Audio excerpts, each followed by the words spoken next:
These are former prosecutors, 80% of them former prosecutors. We don't have a litmus test for appointing judges, asking them if they're pro-life or not pro-life.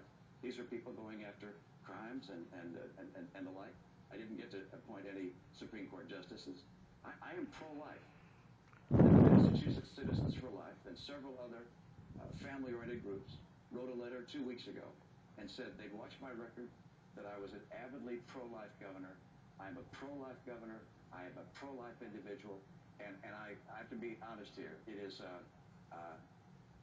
this is not the time to be doubting people's words or questioning their integrity. I'm pro-life. By the way, is there any possibility that I've ever made a mistake in that regard? I didn't see something that I should have seen? Possibly. But you can count on me as President of the United States to pursue a policy that protects the life of the unborn, whether here in this country or overseas. And I'll reverse the policies of this president. Thank you. Mr. Speaker, he says you're questioning his integrity. I'm going to yield to Senator Sandholm. Senator?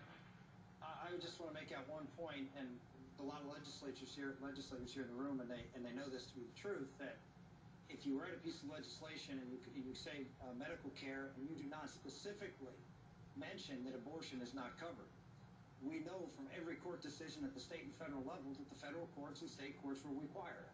That is someone every governor knows, every state legislator knows. And so when Governor Romney did not put that in the bill, you can't say, oh, gee, surprise, the court made us cover abortions. He knew very well that the court would make them cover abortions. That's number one. Number two,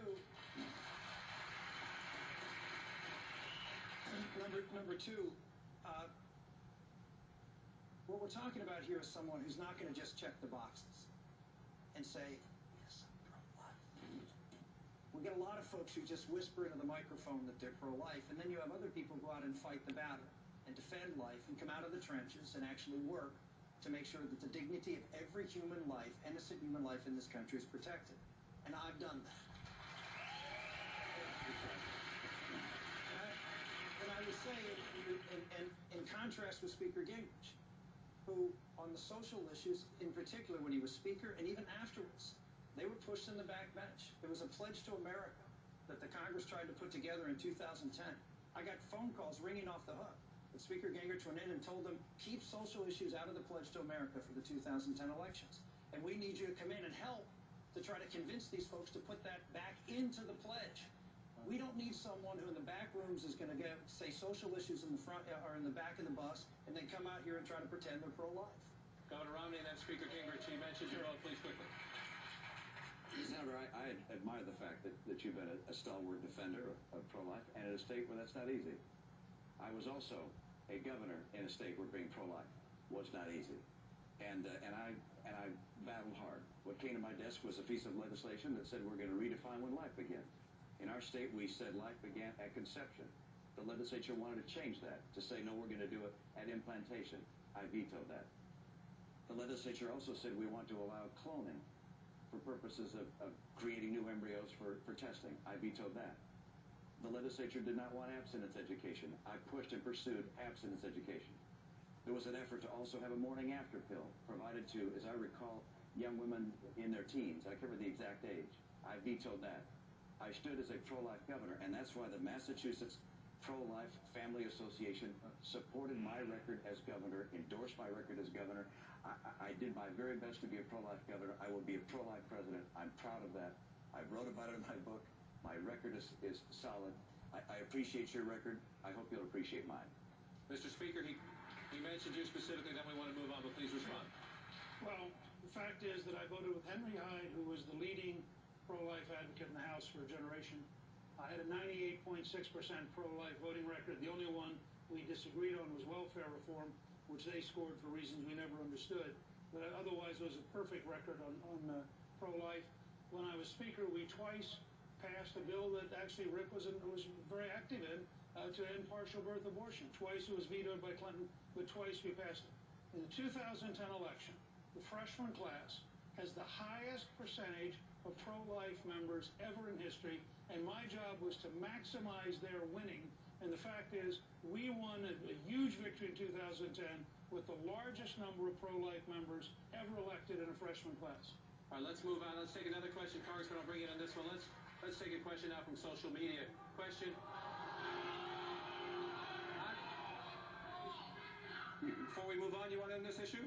They want you in on this issue. Would you like in on this issue?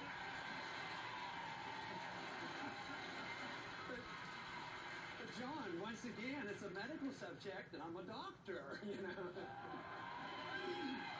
No, I do want to make a couple comments because I can remember the very early years studying obstetrics, and I was told, and it was before the age of abortion, and I was told, taking care of a woman that's pregnant, you have two patients, and I think that solves a lot of the problem about, you know, when life begins and all. But I also experienced a time later on in my training in the 1960s when the culture was changing. The Vietnam War was going on, the drugs were there, and pornography came in, and abortion became prevalent even though it was illegal. So the morality of the country changed, but then the law followed up. When the morality changed, it will reflect on the laws. The law is very important. We should have these laws, but law will not correct the basic problem, and that's the morality of the people that we must do. Now, just very, very briefly, I want to talk a little bit about that funding, because the flaw there is if you send funding out and you say, well, you can have it for birth control but not for abortion, all funds are fungible. Even funds that go to any hospital, if you say, well, it's not for birth control and it's not for Planned Parenthood, it's not for abortion, if you send it to the hospital, they can still use that money. This is an indictment of government-run medicine because you never can sort that all out. You need the government out of that business, or you will always argue over who's paying what bills. Very quickly, Senator. I think that was directed at me, and so I would just say this. Congressman Paul has a national right to life voting record of 50%, which is pretty much what Harry Reid's national right to life voting record is. So to go out and say that, you know, you're someone who stands up for the right to life, you repeatedly vote against bills on a federal level to promote the right to life, and you say that this is an individual personal decision or state decision. Life should be protected, and you should have the willingness to stand up on a federal level, on any level of government, and protect what our what our Declaration protects, which is the right of our Creator to life, and that is a federal issue, not a state issue. Quickly, sir. Well, just for the record, I wasn't even thinking about you when I was giving my statement, so you are overly sensitive.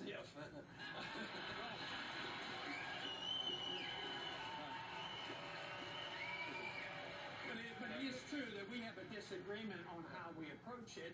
I followed what my understanding is of the Constitution, and it does allow for the states to deal with difficult problems. Matter of fact, it allows the states to deal with almost all the problems if you look at it. It is not given, these powers aren't given to the Congress. I see abortion as a violent act. All other violence is handled by the states. Murder, burglary, violence, that's a state issue. So don't try to say that I'm less pro-life because I want to be particular about the way we do it and allow the states the prerogative. This is the solution. This is the solution, because if we would allow the states to write their laws, take away the jurisdiction by a majority vote in the Congress, you repeal Roe versus Wade overnight instead of waiting year after year to change the court system. All right, we need to take one more break, gentlemen. Stand by. Less than 35 hours away now from the polls opening right here in South Carolina, a state that is crucial, often decisive in Republican presidential politics. Stay with us to hear the candidates' closing arguments to the voters of a state that takes pride in picking presidents.